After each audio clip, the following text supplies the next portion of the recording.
Hello, musicians. Welcome to another episode of Explore Great Music with Ted.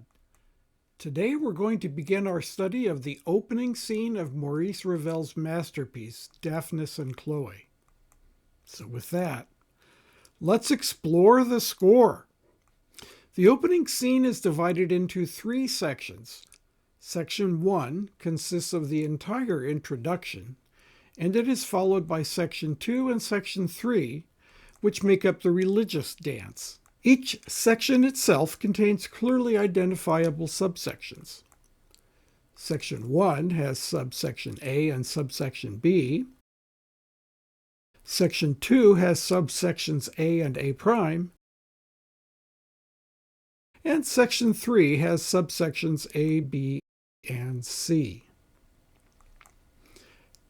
Having identified important milestones, let's turn our attention to the musical themes and motifs that Ravel introduces in this opening scene. The two most prominent themes are the nymph theme, played by the flute in measure 7,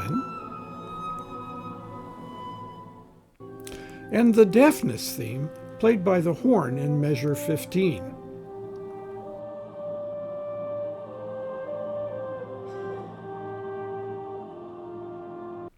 This pair is immediately repeated with the nymph theme by the oboe and the Daphnis theme by the bassoon and alto flute.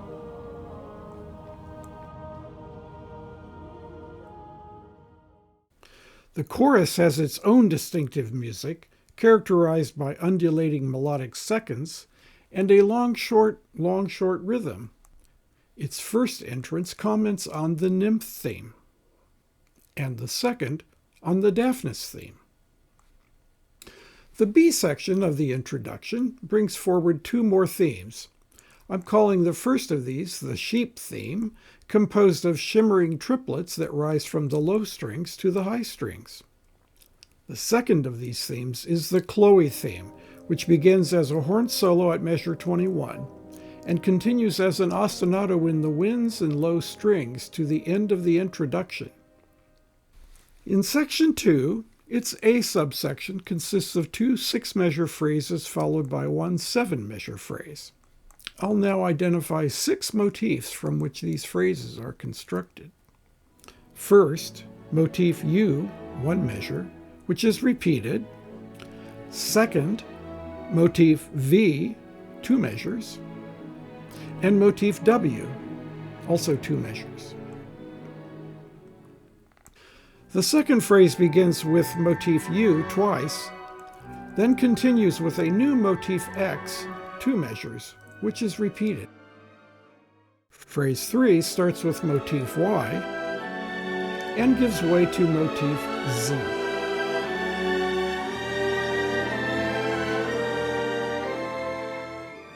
You can now discover for yourself how these motifs are used in the A prime subsection. As those motifs taper off, they give way to a rising scale in the violins that finishes section 2. Section 3 returns to themes from section 1.